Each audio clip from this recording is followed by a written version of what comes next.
Hello everyone, welcome to EduTap. My name is Megha and in today's session we are going to discuss how you can score more than 50 marks in Principles and Practices of Banking for JIB November 2025 examination. So whenever you start preparing for an examination, आपके mind में ना बहुत सारे questions होते हैं कि paper का pattern कैसा है, कौन से इंपॉर्टेंट टॉपिक्स हैं, पहले कैसे क्वेश्चंस पूछे गए हैं, ये सब कुछ आप जानना चाहते हैं। तो अगर आप जानना चाहते हैं कि जेआईबी एग्जामिनेशन के इंपॉर्टेंट टॉपिक्स कौन से हैं और प्रीवियस ईयर क्वेश्चंस कौन से हैं, तो इसी वीडियो के डिस्क्रिप्शन में एक लिंक दिया गया है इंपॉर्टेंट टॉपिक्स का। तो आप उस फाइल को जरूर डाउनलोड कर लीजिए ताकि आपको एक बार आइडिया लगे कि कौन से इंपॉर्टेंट टॉपिक्स है, प्लस आपको उस फाइल में प्रीवियस ईयर क्वेश्चंस भी मिलेंगे। आरबीडब्ल्यूएम, आईएफएस, पीपीबी, एएफएम, चारों जो जेआईबी एग्जामिनेशन के सब्जेक्ट्स है उनका डाटा आपको उस फाइल में मिलेगा। चलिए अब हम बात करते हैं specifically principles and practices of banking की। आपको ये पता होना चाहिए कि अगस्त में नवंबर 2025 वाला जो जेआईबी एग्जामिनेशन है उसका रजिस्ट्रेशन स्टार्ट हो जाएगा, ठीक है, और 21 अगस्त तक वो रजिस्ट्रेशन चलेगा। आपको ऑनलाइन फीस पे करनी है। और अगर हम डेट शीट की बात करें तो 2 नवंबर से लेके 16 नवंबर तक आपके एग्जाम्स होंगे। सबसे पहले आईएफएस का पेपर है, फिर 5-6 दिन के गैप में पीपीबी का पेपर है, फिर देयर इज नो गैप, फिर एएफएम का पेपर है, फिर आरबीडब्ल्यूएम का पेपर है। अब पीपीबी सब्जेक्ट जो है, ज्यादातर बैंकर्स क्या सोचते हैं कि ये तो वही सब चीजें पूछी जाएंगी जो हम ऑलरेडी बैंक में करते हैं, इसमें हम नया क्या सीख लेंगे। लेकिन ये वाली स्ट्रैटेजी जो है ये आपके लिए बुरी साबित हो सकती है, क्योंकि अभी जो एग्जाम है काफी डिफिकल्ट पूछा गया है। जो मई में जो आपका पेपर हुआ है 2025 में, काफी डिफिकल्ट आपको पेपर पूछा गया है। हम कई बार क्या सोचते हैं कि देखो अभी तो रजिस्ट्रेशन भी नहीं स्टार्ट हुई, अगस्त में रजिस्ट्रेशन है, नवंबर में पेपर है, इतना टाइम है, एंड में मैराथन देख लेंगे, कोई 5-6 क्लासेस या कोई कहीं से शॉर्ट नोट्स देख लेंगे, हो जाएगा। लेकिन वो स्ट्रैटेजी मे भी 2-3 साल पहले काम करती होगी, लेकिन उसमें भी लक फैक्टर बहुत इंपॉर्टेंट था कि तुक्के लग गए तो सही है। क्योंकि देखो जेआईबी एग्जामिनेशन में नेगेटिव मार्किंग तो नहीं है, तो हम तो ये सोचते थे ना कि थोड़ा बहुत पढ़ के कर लेंगे। लेकिन इस बार एग्जाम्स सिर्फ पीपीबी का ही नहीं, आरबीडब्ल्यूएम जैसे इजीएस्ट सब्जेक्ट माना जाता था वो भी डिफिकल्ट हो गया। तो हमें थोड़ा सा ना एडवांस में प्रिपरेशन शुरू करना है। तो अगर आप मान लिए कि आप जुलाई प्रिपेयर करते हैं, जुलाई, अगस्त, सितंबर एंड अक्टूबर, तो आपके पास 4 महीने हैं लगभग, नवंबर में तो पेपर ही है। तो इसमें भी आप थोड़ा टाइम रिवीजन के लिए रखेंगे तो 3-3.5 महीने हैं आपके पास। तो अगर आप हर सब्जेक्ट को 20-25 दिन भी देते हैं तो फिर इतना टाइम तो आराम से लग जाएगा। स्पेसिफिकली अगर आपको सेल्फ प्रिपरेशन करना है, हमें सबसे पहले ये पॉइंट ध्यान में रखना है कि हमें एंड मोमेंट तक नहीं प्रिपरेशन को लेके जाना, एडवांस में हमें प्रिपरेशन करनी है। क्योंकि देखो ये जो भी आने वाले महीने हैं, रक्षाबंधन, दिवाली और दशहरा, बहुत सारे फेस्टिवल्स आएंगे, करवा चौथ आएगा, नवरात्रे आएंगे, तो उसमें भी आप लोग बिजी होंगे। तो ऐसे भी बहुत सारे दिन हैं जो आप प्रिपरेशन नहीं कर पाएंगे। तो ये सब सोचते हुए प्रिपरेशन करना स्टार्ट करिएगा।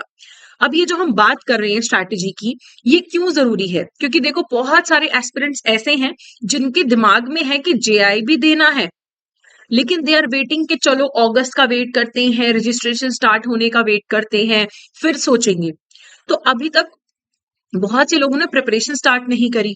और मई 2025 का जो पेपर था ना वो अनएक्सपेक्टेडली टफ था, इतना पेपर मुश्किल कभी नहीं आया। अगर सिमिलर पेपर नवंबर में भी आ गया तो दिक्कत हो जाएगी। तो हमें थोड़ा सा और अच्छे से प्रिपेयर करना पड़ेगा। और काफी लोगों को स्ट्रैटेजी समझ नहीं आती है, खुद से प्रिपेयर करें, कोचिंग ले तो कौन सी वाली कोचिंग ले, कितना टाइम हमें देना पड़ेगा दिन में, ये सब क्वेश्चंस आते हैं। प्लस काफी स्टूडेंट्स जिन्होंने मई का पेपर दिया, जिनका पेपर क्लियर नहीं हुआ, तो वो अब जानना चाहते हैं कि हम बेटर कैसे प्रिपेयर करें। तो इसलिए हम पीपीबी के बारे में अच्छे से बात करते हैं। तो पीपीबी में 4 मॉड्यूल्स आपको देखने को मिलते हैं। ए मॉड्यूल जनरल बैंकिंग ऑपरेशन से रिलेटेड है, इसमें 21 चैप्टर्स हैं।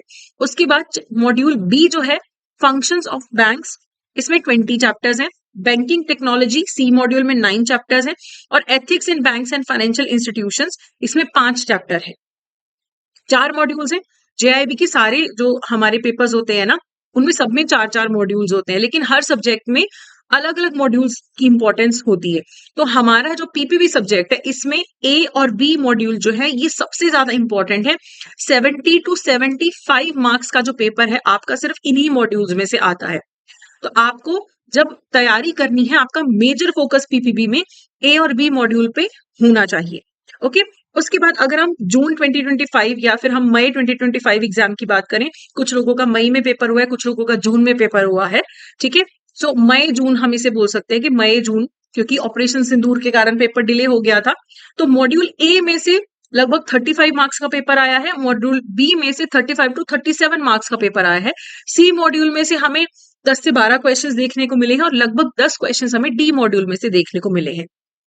अब बहुत सारे लोग ऐसे हैं जो ये सोचते हैं कि ए और बी मॉड्यूल करके चले जाते हैं, सी और डी मॉड्यूल करने की क्या जरूरत है, मेन तो 75 मार्क्स तो हमारे इसी मॉड्यूल में से हैं, ए और बी में से, और हमें तो 50 ही नंबर लेने हैं पेपर को क्लियर करने के लिए। ये एक बहुत बड़ी गलती हो सकती है। आप देखो प्रिपरेशन कर रहे हैं, अगर आप पीपीबी को 50 घंटे देते हो ना, आप 35 टू 40 आवर्स ए और बी मॉड्यूल को दीजिए, कोई दिक्कत नहीं है। लेकिन अगर आप सिर्फ 50 घंटे में से 10 से 12 घंटे सी और डी मॉड्यूल को दे देंगे, तो वो जो 25-30 नंबर का पेपर सी और डी मॉड्यूल में से आता है, सिर्फ बेसिक अगर आप सी और डी कवर करते हैं तो भी आप 15 नंबर अगर ले जा सकते हैं तो क्या बुराई है। हो सकता है जैसे इस बार बी मॉड्यूल बहुत डिफिकल्ट आ गया, अब हो सकता है आपने बहुत अच्छी प्रिपरेशन करी थी ए और बी मॉड्यूल की, फिर भी बी मॉड्यूल के आधे से ज्यादा क्वेश्चन आपको आते ही नहीं थे। वहीं सी और डी मॉड्यूल का बेसिक प्रिपरेशन भी जिन्होंने किया हुआ था, उनके 10 से 15 नंबर तो वहीं से पक्के हो गए। सो आपको हर तरीके की सिचुएशन के लिए रेडी रहना है कि अगर ए और बी बहुत मुश्किल आ जाता है तो कुछ नंबर आप सी और डी से खींच पाओगे। एंड यू नेवर नो, कई बार ना एकदम से किसी किसी मॉड्यूल का वेटेज बढ़ जाता होता है। जैसे कई बार तो 10 से 12 नंबर का पेपर आता है सी मॉड्यूल में से, कई बार 20 से 25 नंबर का भी आ जाता है, कई बार सिर्फ 5-6 क्वेश्चंस आते हैं डी मॉड्यूल में से, कई बार 10-12 आते हैं। तो आप सी और मॉड्यूल को इंपॉर्टेंस कम दे सकते हो, लेकिन उनको आपको स्किप नहीं करना है। उसके बाद न्यूमेरिकल एक बहुत बड़ा क्वेश्चन है कि न्यूमेरिकल स्किप करें या ना करें। नॉर्मली 2 से 3 न्यूमेरिकल्स हमें देखने को मिलते हैं आउट ऑफ 100 क्वेश्चंस, तो बहुत बार लोग स्किप भी कर देते हैं। इस बार हमें 7 से 8 न्यूमेरिकल्स देखने को मिले हैं पीपीबी में। तो यहाँ पे स्टूडेंट्स का क्वेश्चन है कि करें न्यूमेरिकल्स या ना करें। देखो ऐसा नहीं है कि आप अगर 92 क्वेश्चंस बाकी के थ्योरी कर लोगे तो आपका पेपर नहीं क्लियर होगा। अगर आप ये 7-8 स्किप कर दो तो भी आपका पेपर क्लियर हो जाएगा। लेकिन अगर तो देखो आपको फोबिया है न्यूमेरिकल से, तो आप पूरा थ्योरी पे जा सकते हो। लेकिन अगर आपको लगता है कि बेसिक न्यूमेरिकल कर लेता हूं, तो वो मेरा भी यही सजेशन रहता है कि बेसिक्स न्यूमेरिकल आप कर सकते हो। जैसे किसान क्रेडिट कार्ड में से जो न्यूमेरिकल आता है बहुत इजी न्यूमेरिकल है। वर्किंग कैपिटल का जो टर्नओवर मेथड है बहुत इजी न्यूमेरिकल है। साथ के साथ डेट सर्विस कवरेज रेशो का जो न्यूमेरिकल है बहुत इजी न्यूमेरिकल है। तो अगर आप उन 8-10 न्यूमेरिकल्स में से या 7-8 न्यूमेरिकल्स में से 3 से 4 इजी न्यूमेरिकल्स भी कर लो और आपको 5-6 नंबर वहां से बन जाते हैं, लो एफर्ट नंबर आपको मिल जाते हैं, तो क्या बुराई है। सो यहाँ पे आपको अपना इंक्लिनेशन देखना पड़ेगा। और आपको न्यूमेरिकल से बहुत डर लगता है, देन यू कैन स्किप, हो जाएगा पेपर बिना न्यूमेरिकल के भी क्लियर। लेकिन अगर आप बिल्कुल थोड़ा सा एफर्ट करके बिल्कुल सिंपल वाले न्यूमेरिकल्स अगर कवर कर लो, दैट वुड बी ग्रेट। ठीक है, तो स्किप नहीं करना है ये आपको डिसाइड करना पड़ेगा। अब लोग पूछते हैं कि मैम क्या जरूरी है कोचिंग इस एग्जाम को क्लियर करने के लिए, तो बिल्कुल भी नहीं। ऐसा नहीं कि आप कोचिंग के बिना नहीं कर सकते हो। देखिए, अगर आप हाईली मोटिवेटेड हैं, बहुत ज्यादा आपके अंदर डिसिप्लिन है, तब आप खुद से प्रिपेयर करिए। जैसे आप बैंक जाने से पहले 2 घंटा पढ़ाई करिए, बैंक से आने के बाद 1 से 1.5 घंटा पढ़ाई करिए लगातार, तो फिर आप सेल्फ प्रिपरेशन से तैयारी कर सकते हो। और जो आपके वीकेंड्स हैं, जब आपकी छुट्टी है, तब आप दिन में कम से कम 5-6 घंटे पढ़ाई करिए। अब इतना ज्यादा टाइम क्यों लगेगा कि 4 महीने लगातार 3-4 घंटे पढ़ना पड़ रहा है, ये क्यों? क्योंकि हमारा जो मेन सोर्स है ना प्रिपरेशन का जेआईबी एग्जामिनेशन के लिए, वो बुक्स है। तो अगर आप मान लो सिर्फ 1 महीना देते हो पीपीबी को, कि मैं बाकी टाइम तो आईएफएस, आरबीडब्ल्यूएम, एएफएम करूंगा, 1 महीना में पीपीबी को डेडिकेट करूंगा। सो उसके लिए आपको ये जो प्रिंसिपल एंड प्रैक्टिसेस की मैकमिलन एजुकेशन की बुक है ये पढ़नी पड़ेगी। लगभग 950 पेजेस की बुक है ये। अब 950 पेजेस पढ़ने के लिए टाइम चाहिए, समझने के लिए टाइम चाहिए, तो आपको दिन में 3-4 घंटे तो बुक पढ़नी पड़ेगी। बुक के कीवर्ड्स, बुक में जो एमसीक्यूज दे रखे हैं वो आपको पढ़ने पड़ेंगे, रिवीजन करनी पड़ेगी। तो उसके लिए आपको समय देना पड़ेगा। सेल्फ प्रिपरेशन बहुत अच्छा तरीका है प्रिपरेशन करने का, लेकिन टाइम बहुत देना पड़ेगा आपको। और ये बुक में ना बहुत सारी चीजें ऐसी हैं जो अभी अपडेटेड नहीं है, तो आपको थोड़ा सा टाइम उस चीज में भी देना पड़ेगा। जैसे आपकी बुक में जो डेट रिकवरी ट्रिब्यूनल्स हैं, अब उसका जो डाटा है वो पुराना है। अब आपको चेक करना पड़ेगा कि क्या डेट रिकवरी ट्रिब्यूनल के जो प्रिजाइडिंग ऑफिसर हैं और जो चेयरपर्सन है उनकी एज लिमिट्स चेंज तो नहीं हो गई हैं, कंज्यूमर प्रोटेक्शन एक्ट में चेंजेस तो नहीं आ गए हैं।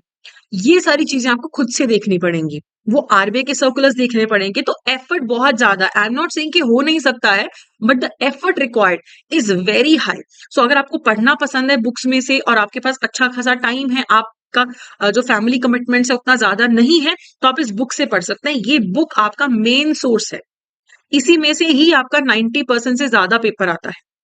सो ये आपका मेन सोर्स रहेगा। ठीक है, अब हमें अवॉइड क्या करना है, लास्ट मिनट प्रिपरेशन नहीं करनी है बिल्कुल भी पीपीबी के लिए।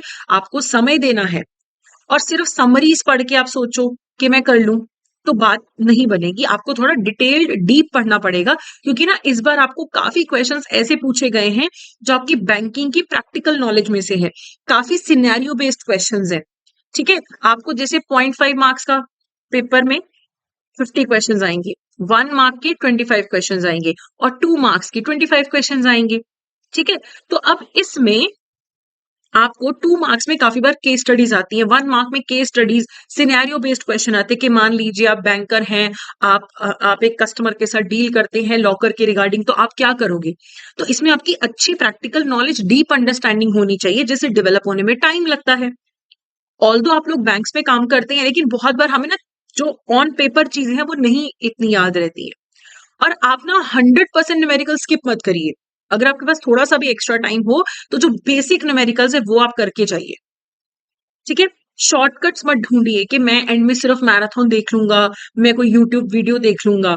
कुछ लोगों के लिए वो वर्क करता है, लेकिन वहां पे लक फैक्टर बहुत ज्यादा है।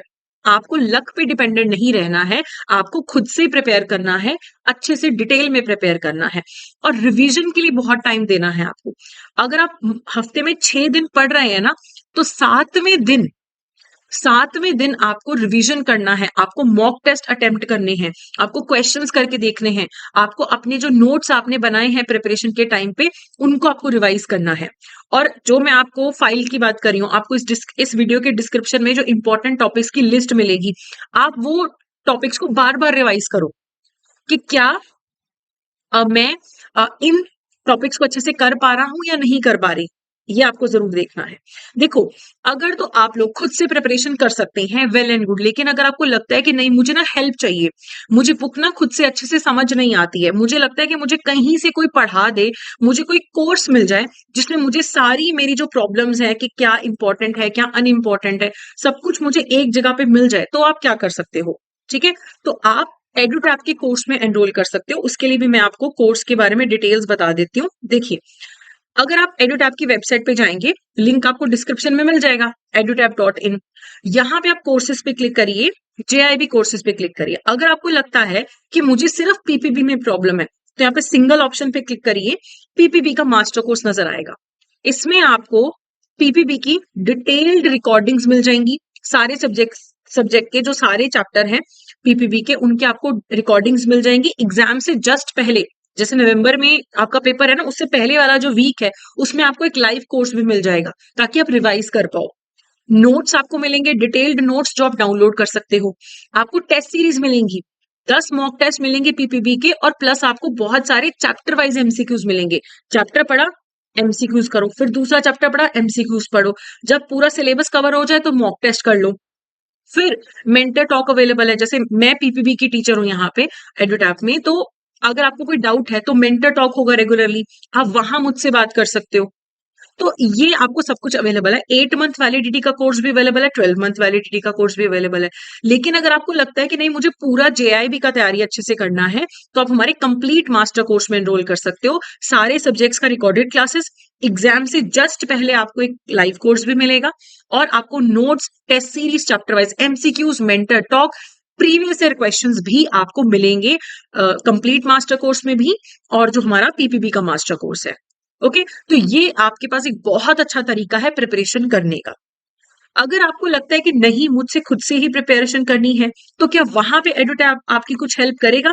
तो यस, हमारे अगर आप यूट्यूब चैनल पे देखेंगे तो बहुत सारे सीरीज चल रहे हैं जहां पे हम छोटे छोटे आपको टॉपिक्स जहां पे हम आपको छोटे छोटे टॉपिक्स कवर करवाते हैं। इसके अलावा लाइव पीवाईक्यू सेशंस भी हम करवाते हैं। बहुत सारी स्ट्रैटेजीज वीडियो भी हैं, जैसे मैं अभी आपसे स्ट्रैटेजी डिस्कस कर रही हूँ। तो आप हमारे फ्री सोर्सेस को भी यूज करके प्रिपरेशन कर सकते हैं। लेकिन जो भी आप डिसीजन लेते हैं कि अभी प्रिपरेशन करना है, बाद में प्रिपरेशन करना है, ये सब कुछ आपको अभी डिसाइड करना है। पहली बात तो बाद में प्रिपरेशन करने में रिस्क बहुत ज्यादा है। अभी आप सिर्फ आज बैठ के ये डिसाइड करो कि सेल्फ प्रिपरेशन करना है या फिर आपको किसी कोर्स की जरूरत है। तो कोर्स में मैंने आपको एडुटैप का कोर्स सजेस्ट कर दिया है, तो आप उसमें एनरोल कर सकते हैं। बाकी आपको कोई भी डाउट हो, आप हमें मेल कर सकते हैं hello@edutap.co.in पे, या फिर ये जो नंबर है 8146207241, इस पे भी आप हमें कांटेक्ट कर सकते हैं। और हमारी वेबसाइट जो है www.edutap.co.in पे जाके भी आप हमारे कोर्सेज को देख सकते हैं।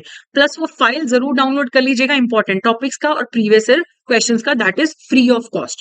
सो आई होप ये जानकारी आपके लिए बहुत बेनिफिशियल रहेगी। एंड कोई भी डाउट आप हमें कमेंट सेक्शन में कमेंट करके भी पूछ सकते हैं। तो ये था हमारा आज का सेशन।